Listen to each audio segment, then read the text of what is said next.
Entonces decíamos, el capítulo 4 de Levítico, Vaikra, que estudiamos en esta tarde, bendito sea el Todopoderoso que nos da la oportunidad de analizarlo, vemos en este capítulo 4 la ofrenda por el pecado cometido, fíjese una de las palabras que aparece en nuestro capítulo 4, por ignorancia, ¿sí? Anótelo, por ignorancia. Para el sacerdote, 1, 2, para la congregación, 3, para el jefe, sería el líder, y 4, para todo el pueblo. ¿Sí? ¿Cuántos son? 4. Repetimos, sacerdote, congregación, el líder o jefe, recuerden que estamos hablando de tribus, y el 4 es general, ¿sí? Para todo el pueblo de Israel.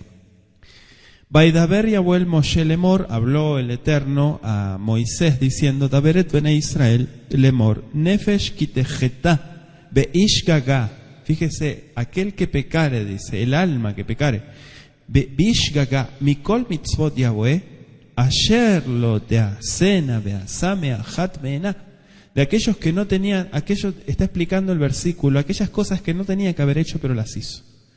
Que se considera, dice nuestro versículo 2, ¿sí? De los mandamientos, ¿no? Pero que no se han de hacer, pero hiciera alguna de ellas, dice, mena. ¿Por qué usa la forma femenina? Porque estamos hablando de mitzvot. ¿Sí? Mitzvot es un término femenino en el texto hebreo. Entonces, la expresión que vamos a analizar de nuestro versículo 2 es tejeta. ¿Qué es tejeta? Significa aquel. ¿Sí? Bueno, está con el ki, con el, digamos, el adverbio ki, y tiene makef, pero dice aquel que pecare, ¿sí? Refiriéndose a la persona que pecare, y fíjese que después dice bish gaga. Bish gaga es lo que estamos explicando en esta lectura del día de hoy, por error, por yerro, como aparece también. Nos dice nuestro versículo 2 que las ofrendas por el pecado se mencionan, fíjese, por primera vez en relación con la congregación de Aarón Uvanab y sus hijos. Puede usted buscar como tarea, ¿no? Anótelo, Éxodo 29:14, que también tiene que ver con esto que estamos comentando. Pero en esa ocasión no fueron prescritas para todo el pueblo, hago la aclaración. Tanto la palabra pecado como la expresión ofrenda por el pecado, ¿sí? Porque fíjese que nuestro versículo 2 habla de una ofrenda. Si usted, bueno, en adelante, ¿no? A partir del verso 2. Lo que tenemos que ver es que derivan ambos de la palabra hebrea hatat. ¿Sí? Hatat. Si quiere anotarlo, hatat. Y este hecho permite inferir la estrecha relación que existe entre ambos términos. Ya sea el pecado, dijimos, como la ofrenda por el pecado. El pecado implicaba la necesidad de presentar una ofrenda por ese pecado. Se conectaba con esa ofrenda que obligatoriamente tenía que llevar la persona. Por eso dice, Kinefesh, kitihetabish gaga. Aquella persona que pecare, ¿sí? Por ignorancia. Y fíjese que la presentación de una ofrenda como esta indicaba que se había cometido un error, ¿sí? Una falta, como también se traduce, hatat. Entonces, al traer la ofrenda por el pecado al santuario, la persona literalmente presentaba el pecado que esa ofrenda representaba y por el cual debía de hacerse, ¿qué cosa? Expiación. Esta es otra palabra clave de nuestro capítulo 4 de Vaikra, de Levítico. ¿Sí? ¿Hasta ahí vamos bien? Entonces, las ofrendas por el pecado aparecen por primera vez en relación, claro, con la erección del santuario y el comienzo de lo que es el sacerdocio, ¿sí? Como conocemos, porque no estaba en función. Entonces, a partir de que se erige el santuario, se empieza a funcionar el sacerdocio y allí es como las personas se pueden acercar y presentar esta ofrenda. Entonces, hasta ese momento solamente se ofrecían, ¿qué cosa? Holocaustos. Hasta ese momento ¿sí? Hasta antes me refiero, se ofrecían solamente holocaustos, no ofrendas por el pecado. ¿Por qué? Porque no habían sacerdotes. A partir de ahí, las diversas palabras usadas en la Biblia para definir, para describir, digamos, el pecado, presentan diferentes conceptos. Si quiere anotarlo como punto número 1, sabemos que, según el Brihadashá, primera de Juan, capítulo 3, verso 4, nos dice que hatat, ¿sí?, es sinónimo de desviación de una norma definida. ¿Sí? Desviación de una norma definida, o sea, una violación a la Torá del Eterno, en pocas palabras. Entonces, si entendemos la instrucción del Eterno como una línea recta, ¿sí? Recta, y yashar se dice en hebreo, derecha, recta, ¿sí?, que debe ser seguida, cualquier desviación, ya sea hacia un lado o hacia el otro, es lo que nos está ilustrando, ¿verdad?, sería pecado, hatat. El desviarse de lo que el Eterno establece ya se considera un pecado. Entonces esta desviación puede ser, si quiere anotarlo, yo le doy tiempo para que anote, puede ser accidental o puede ser intencional. Anótelo. Accidental, intencional, ¿sí? Pero siempre es pecado, hago la aclaración. Por eso anote usted en su cuaderno, ponga pecado, abre 2 flechitas, pone accidental y abajo intencional. Ambos son pecados. Como punto número 2, el pecado es quedarse corto, o sea, no alcanzar la meta, ¿sí? La meta de la perfección o del cumplimiento de lo que se tiene que hacer. O sea, el pecado es como una flecha que no alcanza el blanco, ¿sí? Es como cuando el arquero puede haber hecho todo lo que estaba de su parte, pero no tuvo fuerza para que el arco despidiera la flecha con suficiente fuerza como para alcanzar el blanco. No llegar al blanco, por eso es que uno de los términos que utiliza, ¿sí?, la Torah misma es de la raíz yará, que es justamente el centro, es el propósito, es el objetivo, es la meta. Cuando se llega ahí, entonces se cumple el propósito. Pero cuando no se llega ahí, es cerrar al blanco. Entonces eso es lo que está explicando la expresión hatat, como punto número 2. Como punto número 3, el pecado es desobediencia. ¿Sí? Es desobediencia. O sea, la desobediencia no es posible sino cuando hay conocimiento de la instrucción y transgresión de la misma. Consideramos a la luz de la Biblia y a la luz de los escritos sagrados que desobediencia se conoce como algo que yo ya tengo conocimiento, pero no lo hago. ¿Sí? Como dicen por ahí la porción, aquel que sabe hacer lo bueno y no lo hace, se considera pecado. Entonces este es el punto número 3, ¿sí? Desobediencia. Conocer, cuando hay conocimiento, repito, porque muchas veces la gente se vuelve juez de los demás, dice que es desobediente, aquel es un rebelde, aquel es un idólatra, aquel es un pagano, pero ¿qué vas a pretender de esa persona si esa persona no conoce la Torah? ¿Qué le estás exigiendo? ¿Qué le estás exigiendo que está violando el Shabbat si jamás tuvo un encuentro con el Creador? Que se vista religioso es otra cosa, eso es totalmente ajeno. Pero una persona que conoció esto, que saboreó de este manjar y no hace las cosas que tiene que hacer, entonces eso sí se considera una desobediencia. ¿Sí me explico?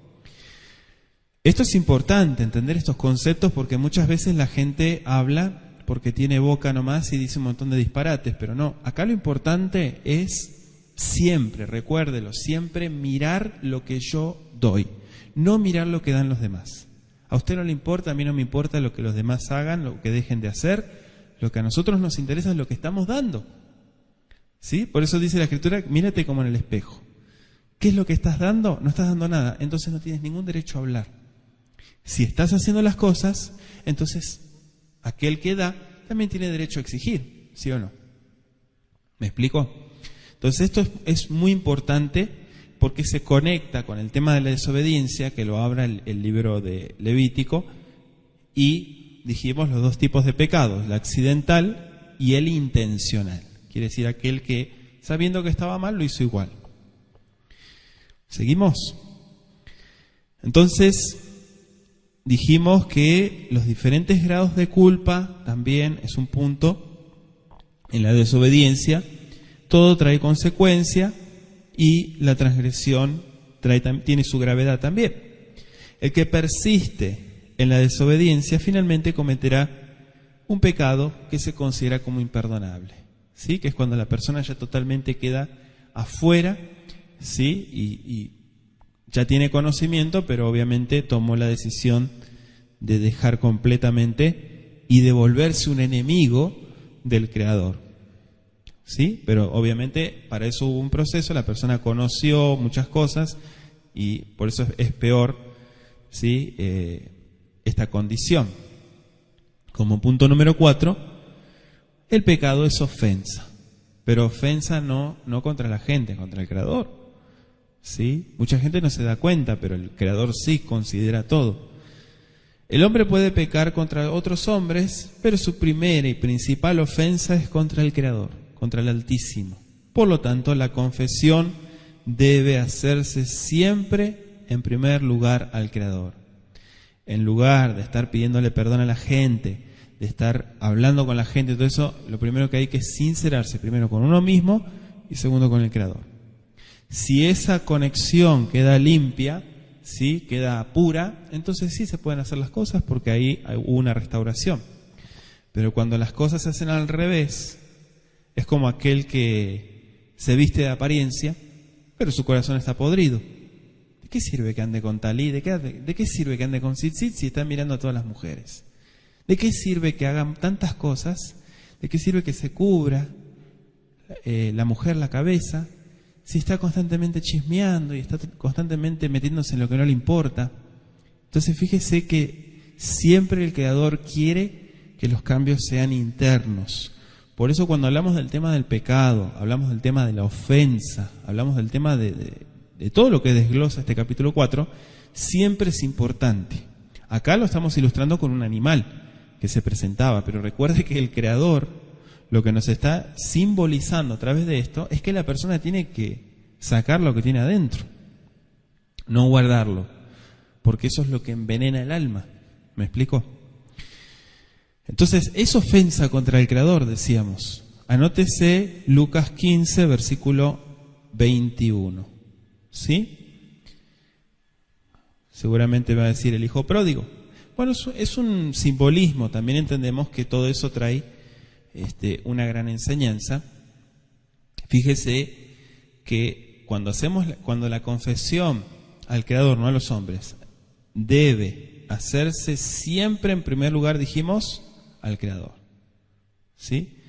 Según esta porción, aunque el hijo pródigo había pecado gravemente contra su padre, es un simbolismo, recuérdelo. ¿Sí? Cuando regresó, sus primeras palabras, ¿cuáles fueron? Por eso le di el verso 21. Ahí está el secreto. He pecado contra el cielo y contra ti. Quien es el Padre sabemos que representa al Altísimo. Entonces hizo una declaración acertada. ¿Sí? Acertada. Aunque sus transgresiones contra los hombres habían sido grandes, su primera ofensa era contra el Creador. Y así es con todo pecado. ¿Sí? Con todo pecado.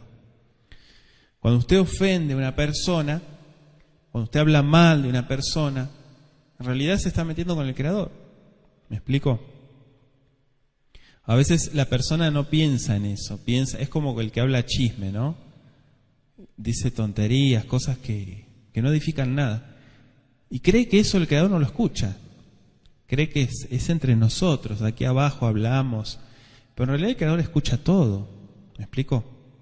Entonces siempre es importante que si vamos a hacer una ofensa, seamos conscientes de que estamos ofendiendo al Creador. No estoy diciendo que se haga esto, estoy diciendo que la persona tiene que entender el concepto bíblico de lo que es el pecado. Fíjese que acá habla Bishgagá, lo traducen como por yerro, y otras versiones, también no sé su versión que tenga, pero lo traducen como por inadvertencia. Inadvertencia, Bishgagá. Quiere decir, ¿qué es Bishgagá? Sin malas intenciones. Acá también lo pusimos dentro de los conceptos que estamos estudiando como accidentalmente. Quiere decir sin querer.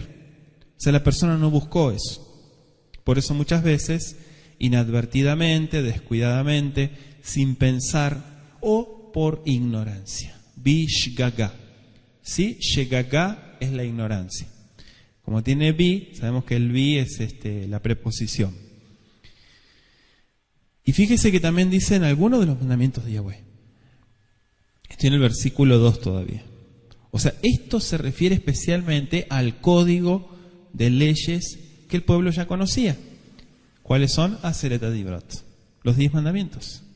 A partir de los 10 mandamientos, ya estamos explicando, en el libro de Éxodo, venían los demás preceptos, ¿sí? Que se conectan perfectamente con esta regla. Entonces esto se refiere especialmente a este código, pero también incluye las otras órdenes divinas que vienen posteriormente. Todo el santuario, incluyendo los enseres, el sacerdocio, todo el servicio, la bodá, tenía que ver con el pecado. Los servicios, escúchelo muy bien, giraban en torno a la desobediencia del hombre. ¿Por qué se ofrecía tantos animales? ¿Por qué se hacía expiación? ¿Por qué se quemaba incienso? Porque todo tenía que ver con eso. Todo tenía que ver con arreglar las cuentas con el Creador. Quizá muchos pensadores dirán, es una constante desobediencia que el hombre no entiende. ¿No puede entender que no es necesario estar haciendo siempre lo mismo? No, el ser humano no entiende. Por eso siempre hay un chivo expiatorio, por eso siempre el ser humano hasta la fecha se sigue escondiendo y le sigue echando la culpa a los demás y sigue refugiándose en cosas que perecen. Miramos que todo está en torno a eso, si usted se dio cuenta, pero también la necesidad de la salvación. ¿Por qué? Porque no hacían eso como un ritual y otra vez voy a pecar y otra vez quemar un animal y... No. La necesidad de obtener el rescate, la necesidad de obtener una salvación. Ese es el fin. Esa es la meta. ¿Sí? Si no hubiese sido por el pecado, no se hubiera necesitado tener un altar sobre el cual colocar las víctimas, ¿no le parece? Hubiera sido innecesario matar animales, hubiera sido innecesario, diríamos, derramar tanta sangre, realizar todo lo que es la expiación. ¿Sí o no? ¿Qué cree usted? Sin duda habría existido un lugar donde el hombre pudiera encontrarse con el Creador. Pero el problema es que el hombre no se puede presentar así nomás. Ese es el problema. Porque el hombre está alejado de su Hacedor. Entonces, el servicio hubiera sido de naturaleza enteramente diferente. Como dijimos, no existiría ni siquiera un altar para poder, incluso un lavacro, para lavarse antes de ingresar, en el caso de los sacerdotes. Hasta los mismos sacerdotes estaban contaminados. Entonces, podemos ver que la pecaminosidad, el hatat, como le conocemos en hebreo, no depende necesaria ni exclusivamente de lo que se hace. ¿Sí? No depende exclusivamente y necesariamente de eso. No siempre, escúchelo muy bien, no siempre son igualmente culpables dos personas que cometen el mismo pecado. La luz siempre trae consigo la responsabilidad. Repito, la luz siempre trae consigo la responsabilidad.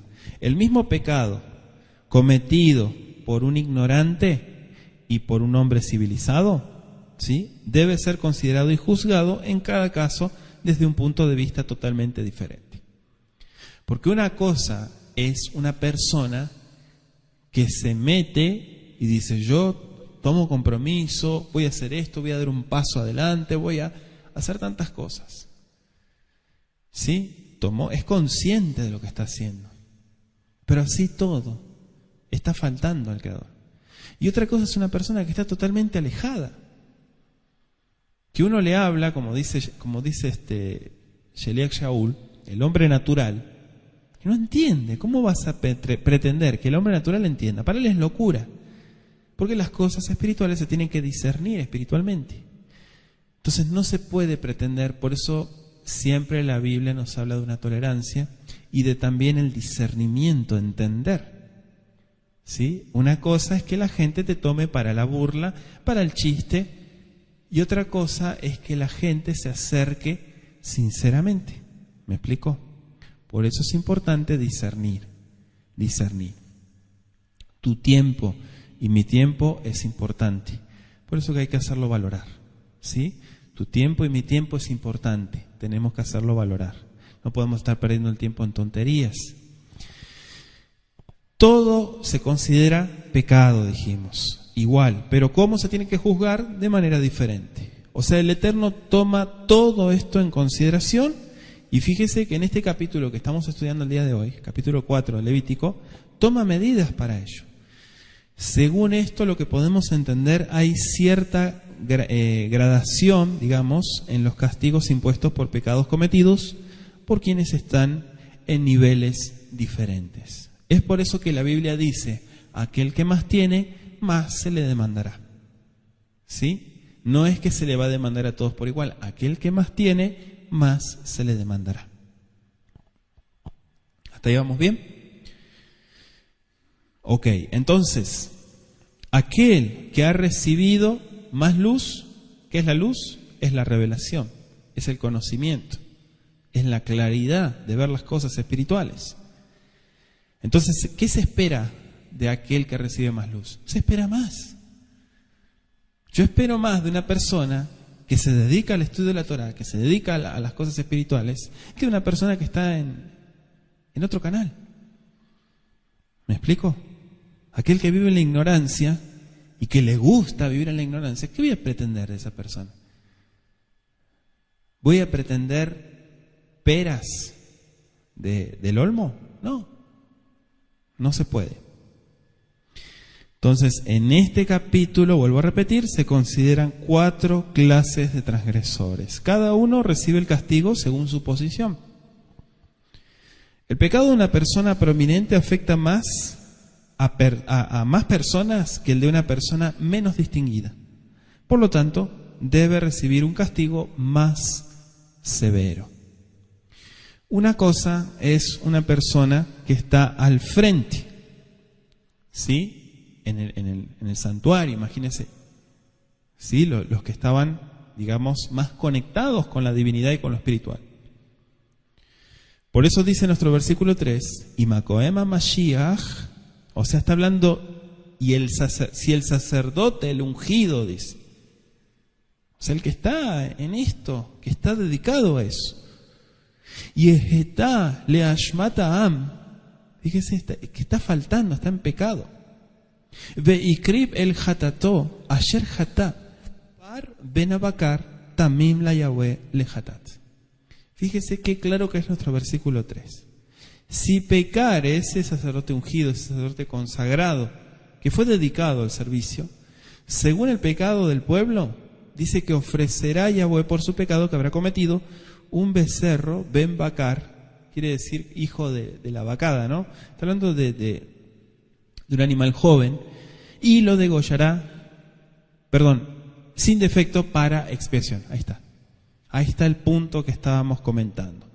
Todos los sacerdotes eran ungidos, ¿sí o no? Todos eran ungidos, pero solo el sumo sacerdote era ungido en la cabeza. Esto lo estuvimos estudiando ya incluso en Éxodo 29, cuando estudiamos el libro de Shemot.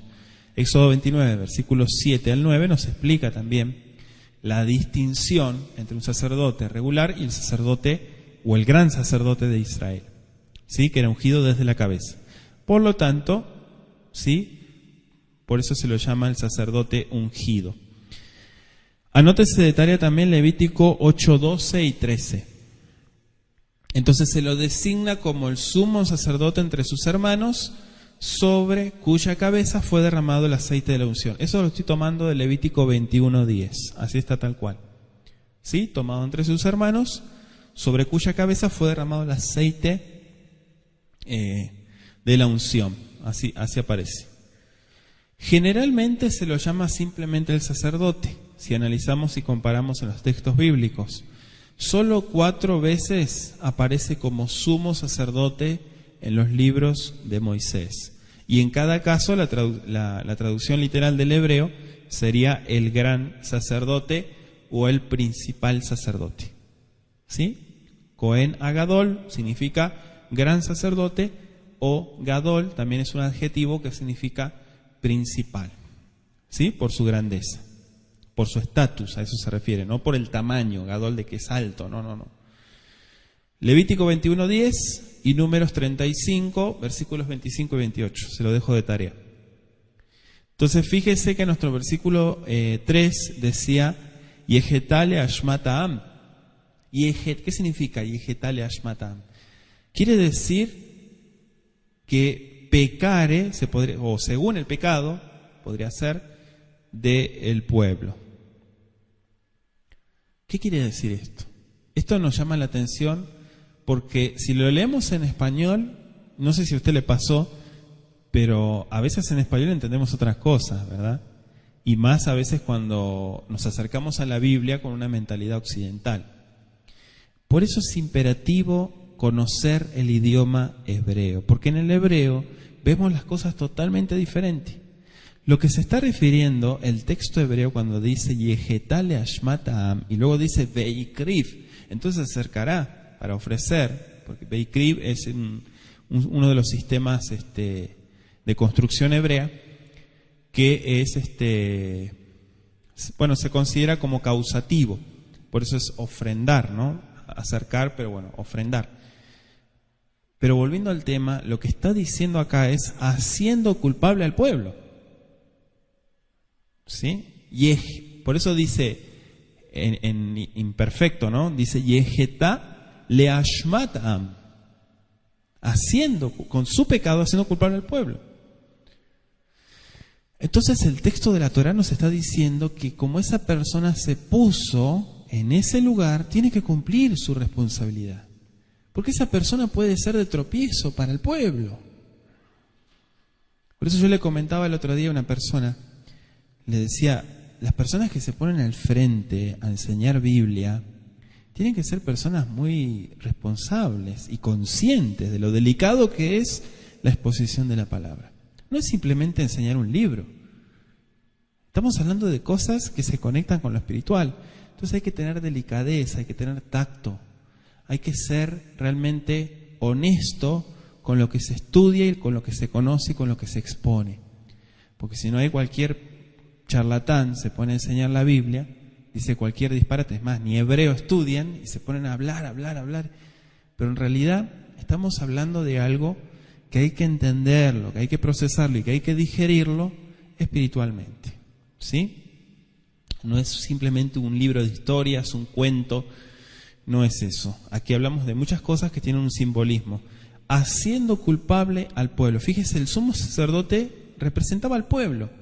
Todavía no hemos llegado a Levítico 16, pero los versículos 15 y 16 nos dice eso, ¿sí? Incluso Zacarías 3, versículos 1 al 4. Entonces, en armonía con esta midá, ¿qué es midá? Midá en hebreo se traduce como principio, ¿sí? Las midot son principios.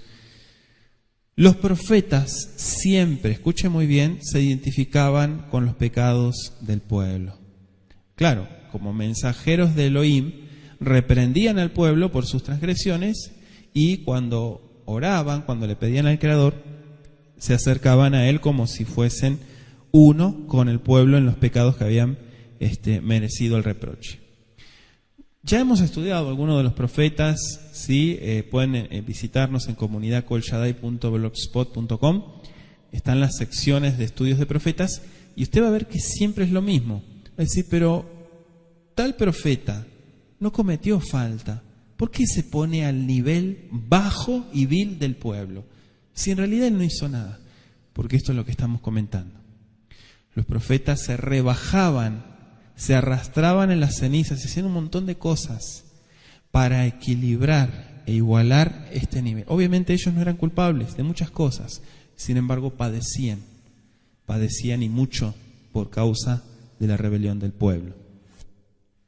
Incluso tenían que hacer muchas cosas en contra de los principios, en algunas oportunidades de lo mismo que estaba establecido en la Biblia. Qué tremendo, ¿no? Pero entonces, de esta manera, había, ¿sí?, un equilibrio. Y es por esto que repetidas veces encontramos la expresión hemos, en plural, pecado, y no han pecado. ¿Sí? Palabra de los profetas. Hemos pecado. ¿Sí? Me incluyo. O incluso, bueno, aquí me anoté varias. Pecamos, ahí está el anahnu, ¿no? O nuestros pecados, pecamos contra Yahweh nuestro Elohim, contra ti hemos pecado. Si quiere anotarlo, tenemos Nehemías 1:6, Isaías 64:5 y 7, Jeremías 3:25, Jeremías 8:14, Jeremías 14:7, Daniel 9:5 y verso 8, y también anote el verso 11 y 15 de Daniel 9. Entonces fíjese que debe resaltar el carácter del sumo sacerdote, del sacrificio que se hace por el pecado, porque era el representante del hombre, del que actuaba por el pueblo en todo lo que tenía que ver con el santuario. Repito, Cohen Agadol, el sumo sacerdote, representaba al hombre. Recuerde que hay una conexión entre lo sagrado, ¿sí?, entre el plano espiritual y entre el plano físico. En esa conexión es donde esta persona ofrecía y hacía todo lo que posteriormente vamos a ir estudiando y explicando, ¿sí? Representante. Sabemos que todos los sacerdotes eran representantes, pero este era el principal de todo el pueblo, podríamos decir. Todo el sacerdocio se resumía en la persona del sumo sacerdote. Incluso dice Romanos 5:12 que cuando Adán pecó, ¿qué pasó? La muerte pasó a todos los hombres, no dice a algunos, ¿sí? No dice a Hadim, dice Kulam en el texto hebreo. A Hadim es algunos, ¿sí? Este no, Kulam, Anashim, a todas las personas. ¿Por qué? Porque dice el verso 19 de Romanos 5, más adelante, ¿no? Porque dice la desobediencia de un hombre, los muchos fueron constituidos pecadores. Por causa de uno. Se ramificó, como quien dice. Entonces Adán Arishon, Adán el primero, representaba al hombre. ¿Sí? Incluso Mashiach también, en las enseñanzas de Shaul, Mashiach también representó al hombre. ¿Sí? Por eso es que abogó.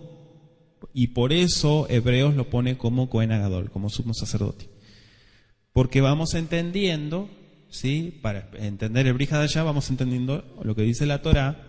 Ahora entiendo por qué dice esto, ahora todo tiene más sentido, ¿verdad? Ok, eso es importante.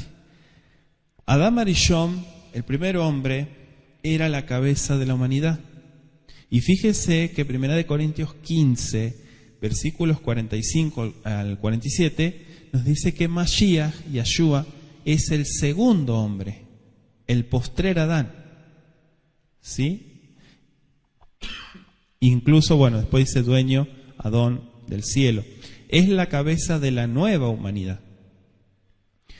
Romanos capítulo 5, versículos 18 y 19, como por la transgresión de uno vino la condenación a todos los hombres, de la misma manera por la justicia de uno vino a todos los hombres la justificación de la vida, y por la obediencia de uno los muchos serán constituidos justos. 1 Corintios 15, 22 dice, porque así como en Adán todos mueren, también en Mashiach todos serán vivificados. Esto es importante entenderlo porque se conecta con el libro de Levítico.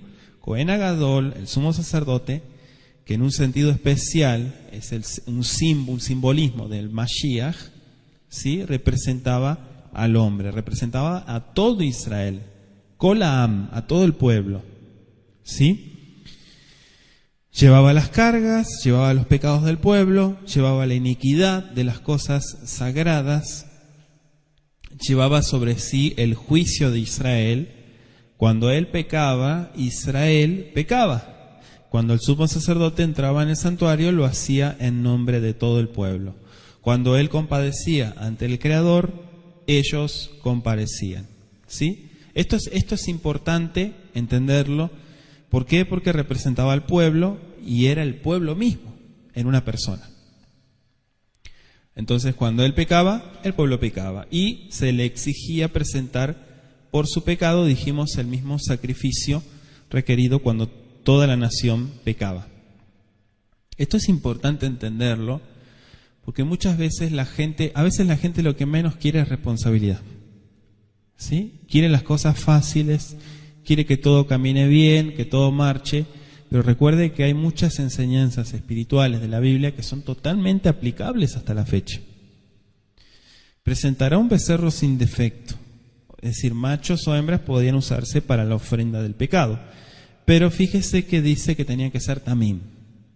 ¿Sí? Estoy en el versículo 3, dice al jato asher jata par ben bakar tamim la Yahweh.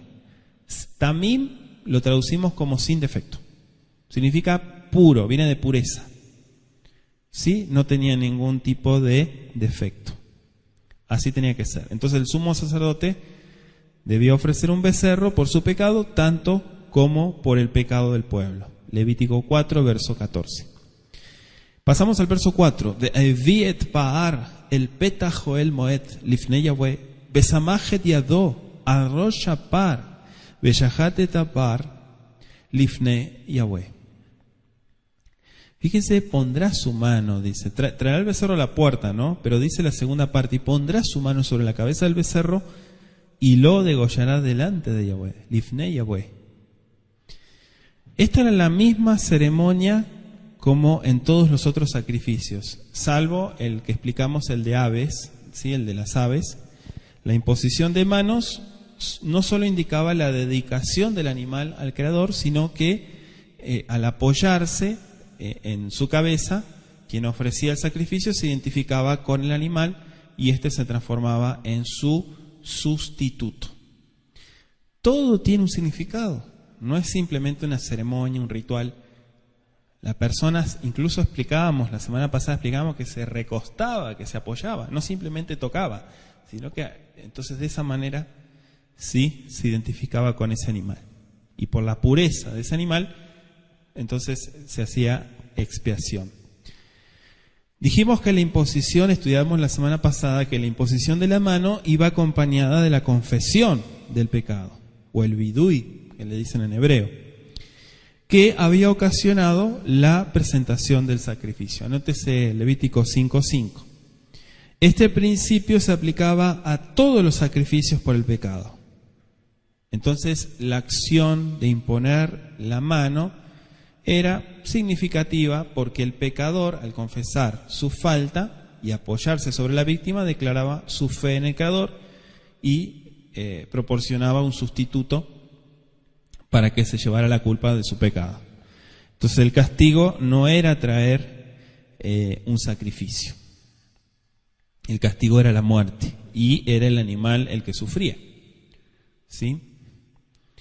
Qué tremendo, ¿no? Cuando uno estudia todo esto y empieza a entender, a veces uno lo analiza y lo reflexiona muy superficial, pero en realidad o muere el animal o mueres tú. ¿Quién va a morir? El versículo 6 nos dice: Betabala koem et etzvao badam beiza min adam sheba pamim lifnei Yahweh et bene parojet hakodesh. Parojet hakodesh es la cortina sagrada, el velo sagrado. ¿Sí? Dice: rociará de aquella sangre sheba pamim. Pamim, pam significa vez en hebreo. 7 veces dice sheba pamim. No, fíjese que no había ningún sacerdote de más jerarquía que el sumo sacerdote, que pudiese oficiar por él, ¿no? O sea, él mismo tenía que hacer todo el servicio de la sangre y demás, lo que explica el versículo. En los sacrificios ya considerados, la sangre era rociada en el altar del holocausto, en el atrio, estudiamos, o puesta sobre sus cuernos. Y cuando el sacerdote ungido pecaba, la sangre era llevada dentro del tabernáculo. Sin duda, esto se debía a que su pecado era considerado como más grave que el de cualquier otra persona, o de mayor importancia delante del Creador. Por eso es el estatus, es el nivel que cada persona tiene. ¿Sí? Esto no es una excusa para decir, no voy a estudiar, no voy a conocer para que no se me demande. No, no, no. Si una persona ya se metió a vivir una vida espiritual, pues lo mejor es que la viva, ¿sí? De la mejor manera y de la manera más amplia. Me refiero amplia a expandir su conocimiento, a estudiar, comparar, no cruzarse de brazos. Porque entonces eso se considera como hatat de la misma manera y mediocridad.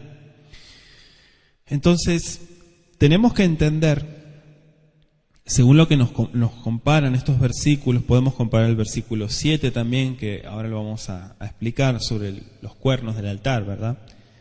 Pero decíamos que el Lifnei Yahweh está muy implícito. Y esto es la gravedad. O sea, no es que los pecados del pueblo no estén delante del Creador, pero acá lo que está, el énfasis en el texto hebreo, es que está diciendo que es más pesado, es más considerada su falta que la del pueblo. ¿Sí? Justamente porque él estaba dedicado, o Mashiach, que significa dedicado, consagrado, ungido. Entonces, dice la Escritura que el sacerdote mojaba su dedo en la sangre y lo rociaba Sheba Pamim Lifne Parojet HaKodesh, 7 veces delante del velo, es decir, delante del Creador, ¿no? Y también ponía parte de la sangre sobre los cuernos del altar del incienso y asimismo delante del Creador, dice el verso 7. Entonces, fíjese que debería notarse que el sacerdote no rociaba la sangre sobre el velo, sino delante de él, dice el texto. Y también es de interés que no usaba más de un dedo para rociar esa sangre. ¿Sí se dio cuenta? Además, esta aspersión se hacía solo cuando el sacerdote ungido o la congregación entera pecaba. No tenemos registro de cuán a menudo se pecaba, ¿no? El sumo sacerdote debía presentar un becerro como ofrenda.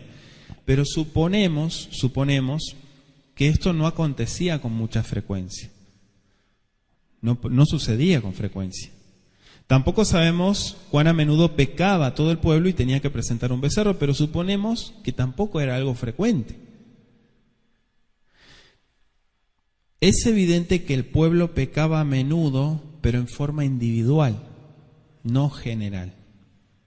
Individual, eso es lo que más a menudo se veía. No toda la congregación, sino en forma individual.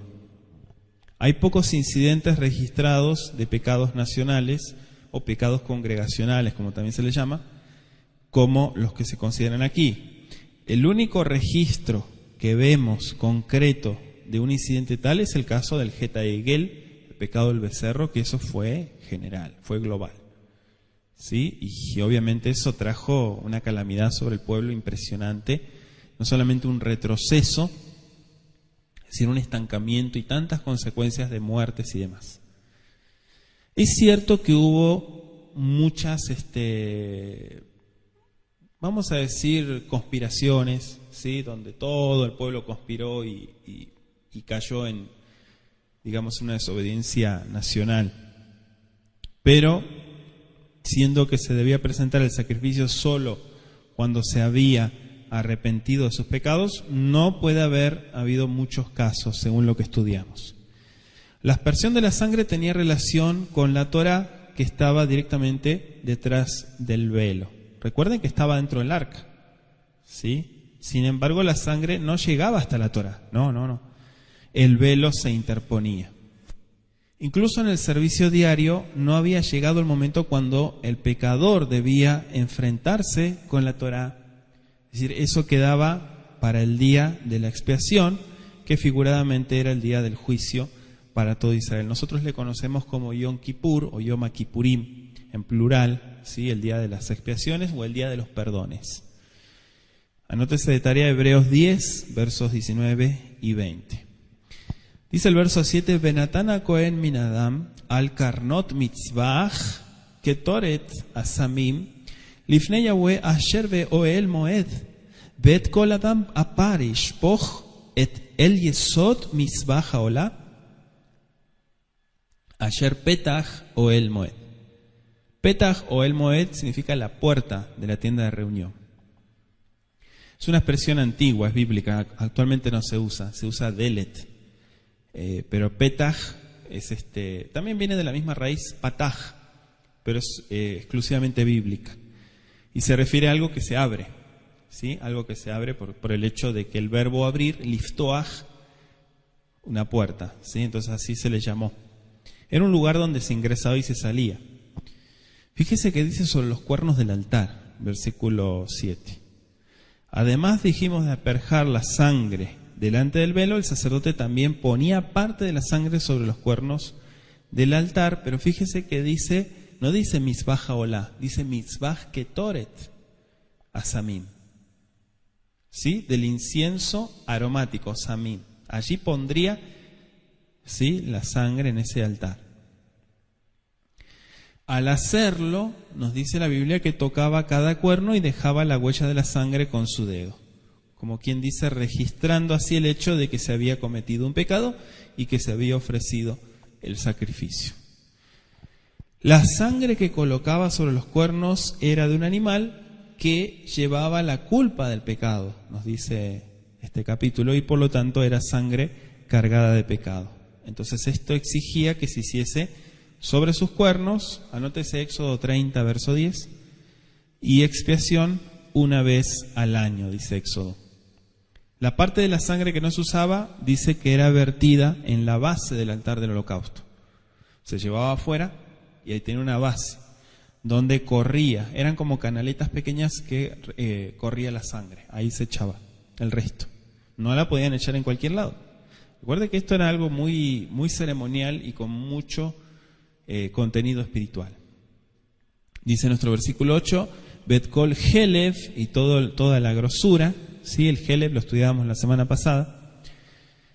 Fíjese, comparando, ¿no?, con lo que estudiamos la semana pasada en el capítulo 3, verso 31, no se hace mención de que fuera olor grato para Yahweh. Sin embargo, el hecho de que se la pusiese sobre el altar indica que era agradable al Creador. Es lógico. ¿Por qué es lógico? Porque si no se tendría que llevar afuera, se tendría que desechar. Entonces, todo lo que era agradable al Creador se podía dejar ahí. Lo que no era agradable se tenía que quitar. Esa es la explicación. Entonces, el hecho de que no lo diga no quiere decir de que era desagradable, ¿no? Como explicábamos la semana pasada, ¿no?, que mucha gente piensa que la sangre y la grasa son prohibidas porque son inmundas. No, al contrario. Tienen un significado. El hecho de que no se puedan ingerir, comer la sangre y la grasa, justamente es porque está dedicado al Creador. Dice, tú no la comas, dice la Escritura, pero puedes ofrecerlo al Creador. Le dijo al pueblo de Israel en la antigüedad. Pasamos al versículo 12, Behotzi et kol apar et michutz la machane el makom taor el shefe hadeshen besarafoto al etzim baesh al shefe hadeshen isaref. Isaref significa quemar, incendiar, ¿sí? Quemar con fuego. Pero fíjese que dice Mihutz la Mahané. Mihutz significa afuera del campamento, ¿sí? El Mahané es una región donde estaba totalmente aislada. No es que estaba ahí al lado del tabernáculo, sino que se caminaba, se llevaba lejos, fuera del campamento. Todo becerro, dice la Biblia, era llevado fuera del campamento y quemado en un lugar sucio, no, limpio. Incluso ese lugar tenía que estar limpio, ¿sí? No simplemente para deshacerse de él, ni porque se lo considera inmundo, no. O sea, aquí el sentido simbólico lo designa como cosa santísima. Mira, acompáñenme a Levítico 6, verso 25. Habla a Aarón y a sus hijos y diles, esta es la ley del sacrificio expiatorio. En el lugar donde se degüella el holocausto será degollada la ofrenda por el pecado delante de Yahweh. Es cosa santísima. ¿Sí? Era considerada cosa santísima. Kodesh. Es algo dedicado, sagrado. El libro de Hebreos, la carta a los Hebreos, le da un sentido simbólico al hecho de que la víctima fuese quemada fuera del campamento. Dice Shaul en la carta a los Hebreos, también Yahshua, capítulo 13, versos 12 y 13, también Yahshua padeció fuera de la puerta. Salgamos pues a él fuera del campamento llevando su vituperio. Fíjese lo que explica Shaul simbólicamente. O sea, el hecho de que el cuerpo fuese quemado fuera del campamento era un símbolo del Mashiach, ¿sí? Sacrificado fuera de la ciudad de Jerusalén, dice el versículo 12, para santificar al pueblo mediante su propia sangre. Hebreos 13:12. Incluso algunos han opinado que esto indica también que murió no solo por los Yehudim, sino también por el mundo, ¿sí? Por eso es que salió. Es un simbolismo, hay muchos comentaristas, exégetas, que entienden este simbolismo también, que el hecho de salir habla de un territorio, ¿verdad? Entonces también eso implica, incluso si estudiamos cautiverio, si estudiamos mucha terminología bíblica, vamos a ver también que tiene ese sentido. Bueno, aunque el cuerpo era considerado sagrado, santísimo o cosa santísima, no se le daba ningún uso ceremonial. ¿Sí? No se le daba ningún uso ceremonial. ¿Por qué? Porque no era quemado sobre el altar. El hecho de que no fue quemado en el Mizbeach Haolá, no se lo podía usar. Lo que era quemado en el Mizbeach Haolá, dentro del atrio, del tabernáculo, sí. ¿Sí? Pero por eso no se podía utilizar. O sea, no había en ese cuerpo ningún valor redentor inherente, no. Por lo tanto, no era el cuerpo que hacía capará o expiación. Dice Levítico 17:11, sino que la misma sangre hará expiación de la persona. Fíjese, no era la sangre como tal la que hacía la expiación, sino la sangre derramada y aplicada. ¿Sí? No podía efectuarse expiación matándose el animal y derramando su sangre en el suelo. La sangre dice que se tenía que recoger en una vasija y tras lo cual el sacerdote hacía todo el servicio, dijimos, rociándola y de otras formas también. Ahí sí tomaba el sentido espiritual. Era la sangre rociada la cual efectuaba capará o expiación. ¿Sí? La parte, por ejemplo, sobrante, mucha gente se preguntaba, la parte sobrante, la que se vertía sobre la base del altar, no, esa no tenía ningún sentido, digamos, de expiación. Anótese Levítico 4:7. Se hacía expiación con la sangre aplicada a los cuernos del altar, no con la que era vertida en el suelo. Éxodo 29:12, Éxodo 30:10, vaya anotando.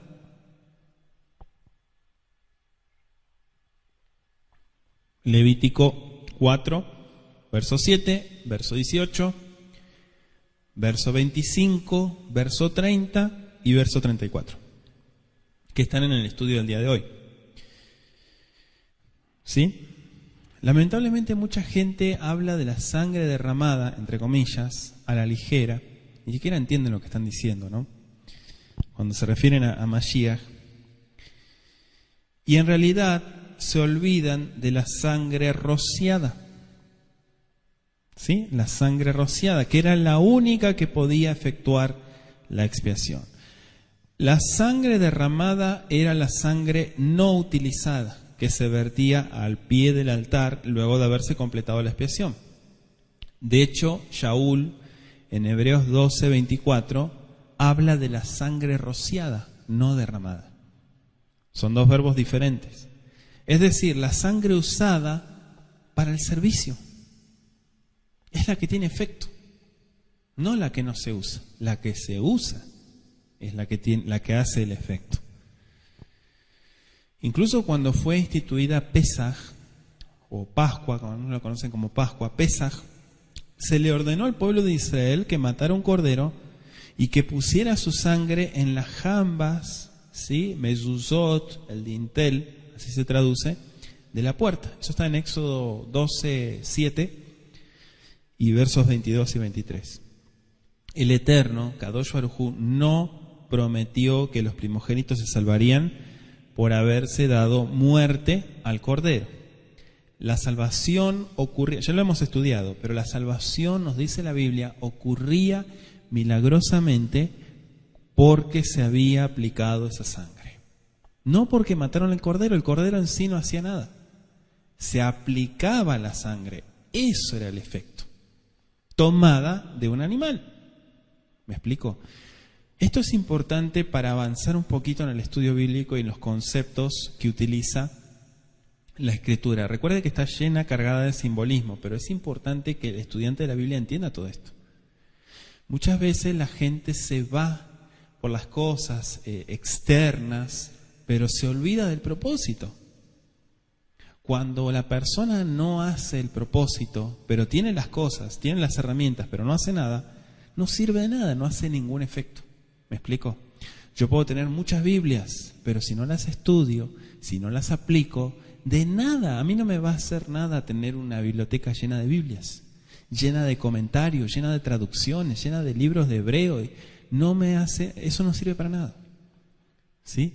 Puedo tener mucha vestimenta, pero si no lo aplico, si no aplico el concepto espiritual, o sea, ¿para qué sirve? No hace nada eso. Entonces, esto es lo mismo. La sangre, tengo el cordero, maté el cordero, pero ¿y la sangre? Recuerde que esto es algo espiritual. O sea, este precepto ya no se hace porque fue un precepto histórico que se cumplió solamente aquella noche. Lo siguieron haciendo simbólicamente, pero recuerde que el objetivo aquí es la sangre, no el cordero. ¿Sí? El elemento, esa es la palabra. El elemento es la sangre. ¿Seguimos? Ok, entonces, en todas las ofrendas, anótelo, rige el mismo principio. No basta traer la víctima y degollarla. La sangre debe ser aplicada. Llévelo al concepto espiritual. Llévelo a la aplicación espiritual en nuestros días. No basta con hacer muchas cosas o con decir, que es peor, y no hacer muchas cosas, si no hay una aplicación. ¿Sí? Tome el elemento de la sangre como lo fundamental de la mitzvah, para que usted entienda lo que le estoy diciendo. ¿Sí? Luego de la ascensión, nos dice la Biblia que luego de la ascensión de Mashiach, dice Hebreos 9:12, Mashiach por su propia sangre entró una vez y para siempre en el lugar santísimo, habiendo obtenido eterna redención. Y allí, dice un poquito más atrás, en Hebreos 8, versos 1 al 3, como sumo sacerdote, ¿sí?, servidor del santuario y de aquel verdadero tabernáculo. Claro, es un simbolismo que está tomando, un paralelismo, ¿no? Pero a la vez podemos entender el objetivo, el propósito, que es lo que más nos importa.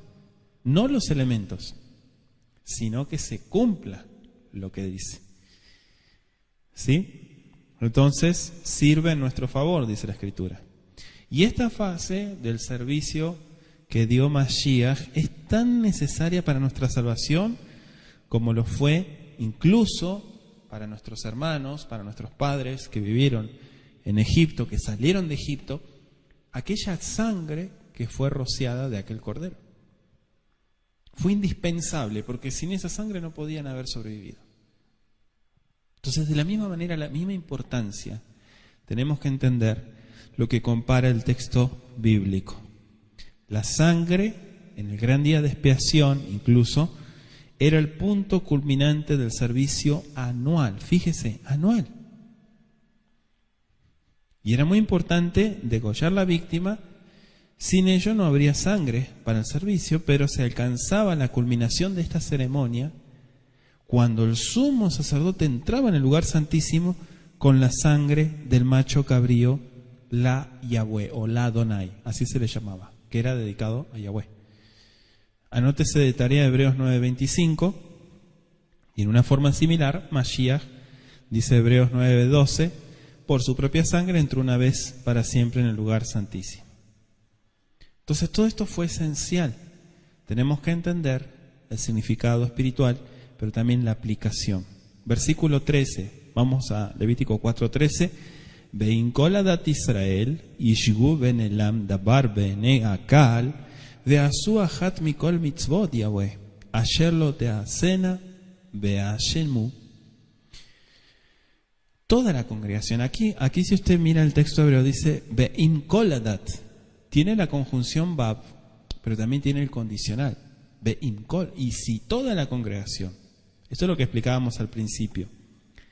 En este caso, si toda la congregación de Israel hubiera errado, nos dice el pasuk, el yerro estuviera oculto a los ojos del pueblo y hubiesen hecho algo en contra de alguno de las mitzvot de Yahweh, en cosas que no se tienen que hacer, y fueren culpables, dice. Esto está interesante porque también utiliza el versículo 13, ve'ashemu. Y la palabra asham, ¿sí? Es culpable también. Porque claro, uno dice, a ver, estudiamos los tipos de pecado, asham, hatat, pero todos son culpables. Pero fue por ignorancia, es culpable igual. ¿Me explico? No es que el hecho de que fue accidentalmente no te hace culpable o te libra de eso. ¿Sí? Lo hice sin querer, no sabía. No, también hay un grado de culpabilidad. Por eso utiliza la Biblia diferentes términos, pero al fin de cuentas te considera culpable igual. Entonces, toda la congregación, Kol Adat Israel, ¿sí? Las personas podrían pecar a menudo y presentar las ofrendas necesarias, pero rara vez la nación entera podría pecar por yerro, lo que comentábamos recién. Dice, en cosas que no se tienen que hacer, dice el texto bíblico. Fíjese qué interesante. Aquí se incluyen todos los pecados, grandes y pequeños, ¿sí? Todos son pecados, todos son faltas igual. Se refiere sobre todo a los así llamados, entre comillas, pequeños pecados. Son pecados igual, ¿sí? No se refiere a una violación abierta. Porque fíjese que el texto dice, si usted se dio cuenta, y hubiesen hecho algo en contra de los mandamientos de Yahweh en cosas que no se han de hacer y fueren culpables. Pero si dice, en la porción más arriba dice, el yerro estuviera oculto a los ojos del pueblo. ¿Qué significa eso? Que no se dieron cuenta. No saben que están en falta. ¿Sí? No entienden que eso es falta. Entonces, esto es importante también tomarlo en cuenta en nuestro estudio. Contra alguno de los mandamientos en cosas que no se han de hacer. Cuando se hacía esto, se incurría en asham, en culpa. Y tenía que presentarse una ofrenda por el pecado petajo el moed, a la puerta de la tienda del santuario. Verso 14. Venodat hatat asher hateu alea, veikribu akal par ben bakar, lehatate iviu otolifneo el moed. Luego que llega a ser conocido el pecado. Fíjese, cuando la persona ya entendió, esto es falta, estoy en falta. Considera, no simplemente dice, me enteré, pero no pasa nada. No, la persona siente la gravedad de lo que hizo. Toma conciencia. Y eso implica que se ignoraba que lo hecho era pecado. En tales circunstancias, dice el pasuk, Kol Adat Israel, toda la congregación del pueblo de Israel debía de presentar la misma ofrenda exigida del sumo sacerdote cuando pecaba. Y ya estudiamos recién que Cohen Agadol representaba a Kol Adat Israel. Kol Adat Israel pecaba, representaba también como si fuera la falta de Cohen Agadol. ¿Se entiende? Entonces, esto es importante, ver los valores. Yo quiero que usted analice conmigo los valores de la gravedad del pecado. ¿Sí? No se dice aquí de la confesión, pero sabemos que está implícita en la imposición de manos. Sin confesión, la presentación de una ofrenda no valdría de nada. ¿Por qué? Porque no habría transferencia de pecado, es decir, del pecador al sacrificio. Además, no es la forma en que se hace la confesión, sino en el hecho de confesar lo que es aceptable ante Elohim. Esto es importantísimo. Llévelo al arrepentimiento de nuestros días, cuando la persona se sincera, primero consigo mismo. No, si la persona no se sincera consigo mismo, no puede acercarse al Creador. Si la persona no se sincera consigo mismo, no puede acercarse a su prójimo. Eso es es una farsa, es una falsedad.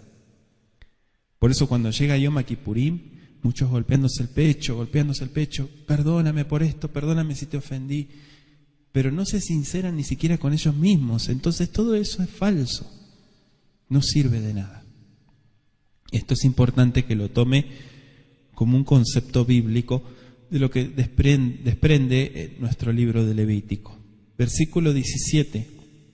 Fíjese, la misma sangre, dice el texto, Betabala Kohen Etzbao, Minadam Beizda. De la misma sangre toma Beizda Shebat Pamim Lifnei Yahweh. 7 veces otra vez delante del Creador, Et Penea Parojet. ¿Sí? Quiere decir enfrente, Et Pene.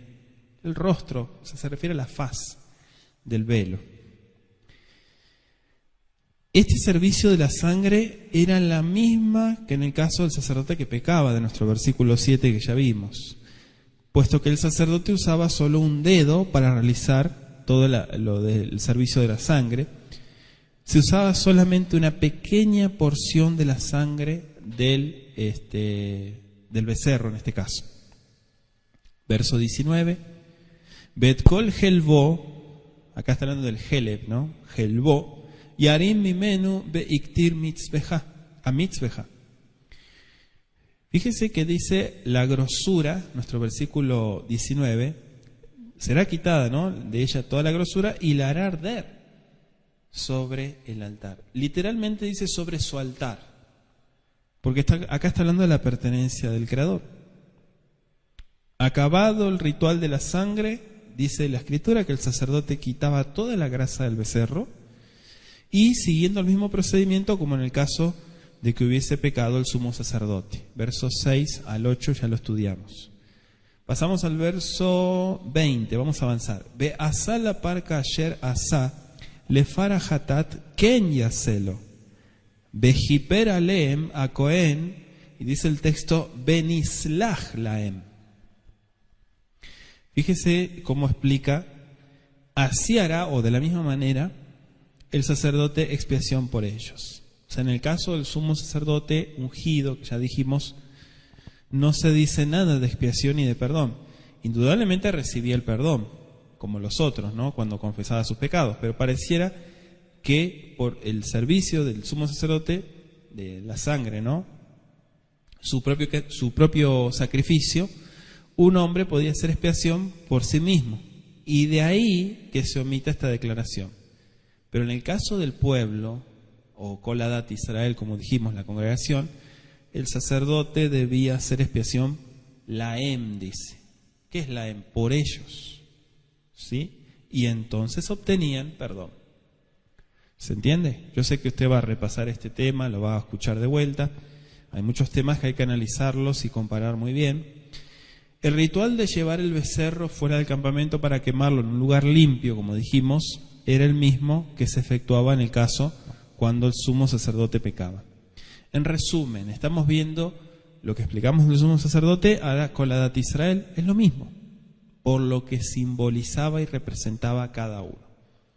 Él representa a todo el pueblo, y el pueblo está resumido en este hombre que se presenta delante del Creador. Dice el verso 22, ayer nací. El nací es el jefe de tribu, hago la aclaración. Ayer nací yiheta, beasá ahat mikol mitzvot Yahweh Eloav, ayer lo te asena bishgagav Hashem. Cuando pecare el nací, el principal de la tribu, el jefe, como le ponen acá, o el principal de una división de una tribu, como también se le conoce en Números, se incluyen tanto dirigentes civiles como príncipes, jefes de tribus. Posiblemente, estoy tomando también segundo de Crónicas 1:2 y Números 2, verso 3 y 3:24. Posiblemente el jefe o nací no se había dado cuenta de su transgresión. No se esperaba que un jefe conociera tanto la Torá como el sumo sacerdote ungido. Tenía la responsabilidad de conocerla, pero no se le demandaba tanto como aquel que estaba completamente conectado con todo lo espiritual. Recuerde que Levítico Mucha gente dice, ¿por qué le llamaron Sefer Kohanim? ¿Acaso Sefer Kohanim, el libro de los sacerdotes, está exclusivamente dedicado a ellos? Digamos que un gran porcentaje del libro está dedicado al servicio del santuario. Por eso es que hay muchas cosas que no se pueden llevar a cabo, sobre todo las ordenanzas que tienen que ver con sacrificios y demás, en su gran mayoría. Pero hay otras de carácter moral que sí se tienen que aplicar, ¿sí? Sobre todo cuando entramos en la relación con el prójimo, el comportamiento y demás. O, como le conocemos en hebreo, mishpatim. Los mishpatim, que son más de moralidad. Ok, entonces, no se esperaba, dijimos, por lo tanto, la ofrenda que de él se exigía, de este nací, era de menos valor que la que se le pedía al sumo sacerdote. Esto es exactamente lo que dijo Mashiach. Aquel que más se le da, más se le va a pedir. Aquel que menos tenga, menos se le va a exigir. ¿Sí? En cuanto al conocimiento y a la responsabilidad que toma. Dice el versículo 24, Besamah yado al rosh ha'sair, beshahat oto binkom asher ishhat. Fíjese que está en imperfecto.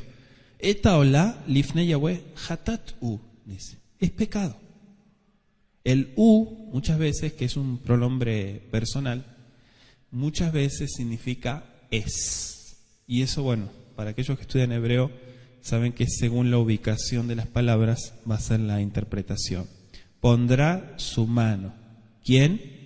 El nazir. El nazí, no nazir, el nazí, que es el jefe, ¿no? El jefe o el principal, como se traduce. Fíjese que se sigue el mismo modelo de las otras ofrendas y el significado es el mismo.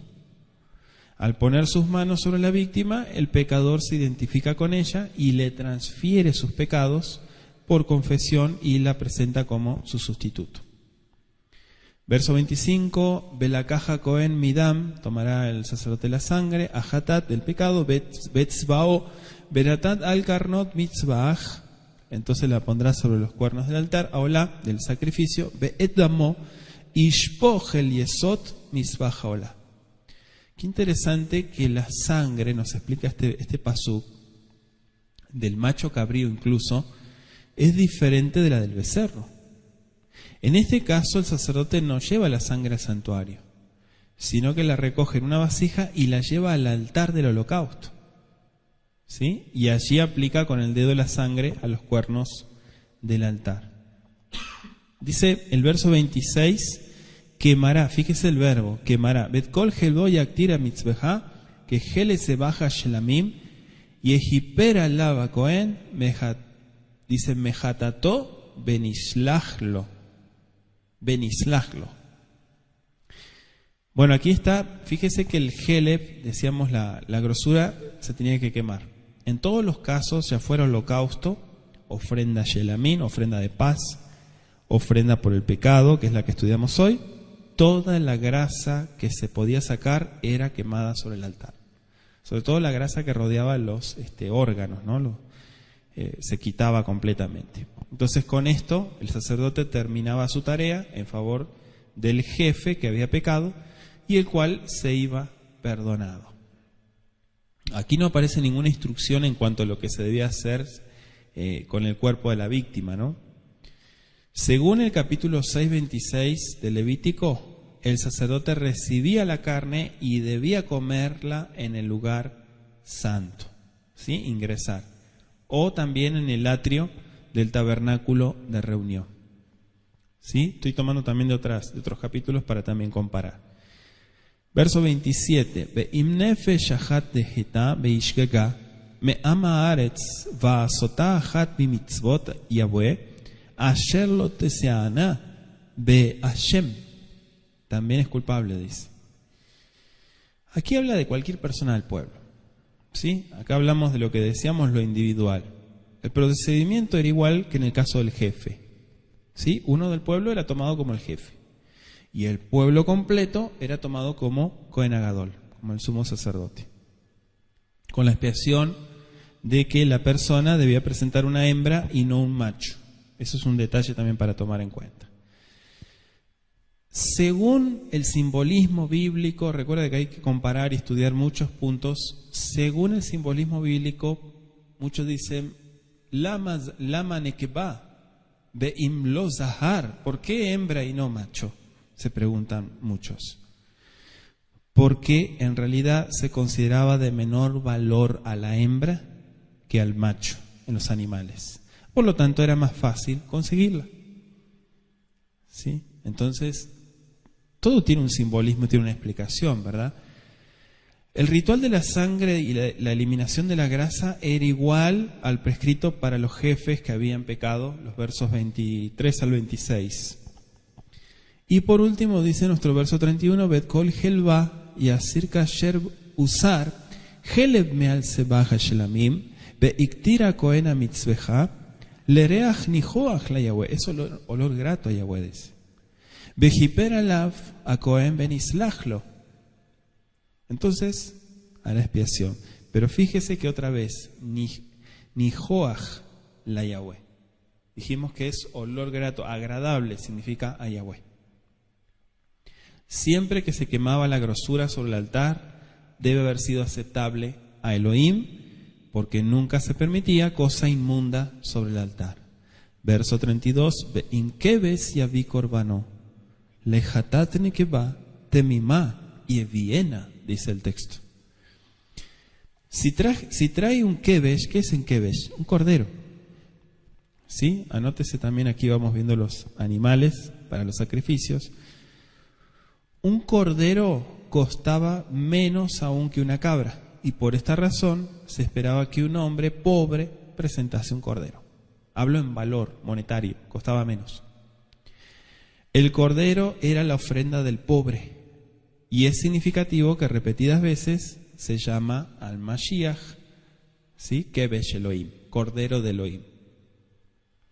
Es el sacrificio del pobre. En todos los otros aspectos, el ritual era el mismo que se seguía con la cabra. Fíjense, todos los requisitos para la presentación de ofrendas de diferentes valores reflejan tanto la justicia como la misericordia del Creador. En primer lugar, dijimos, el valor del sacrificio que debía de presentarse estaba determinado por el grado de culpa del pecador. Y en segundo, por sus recursos para comprar una ofrenda. ¿Sí? Pasamos al capítulo 5, vamos a darle lectura. Acompáñeme y vaya tomando nota.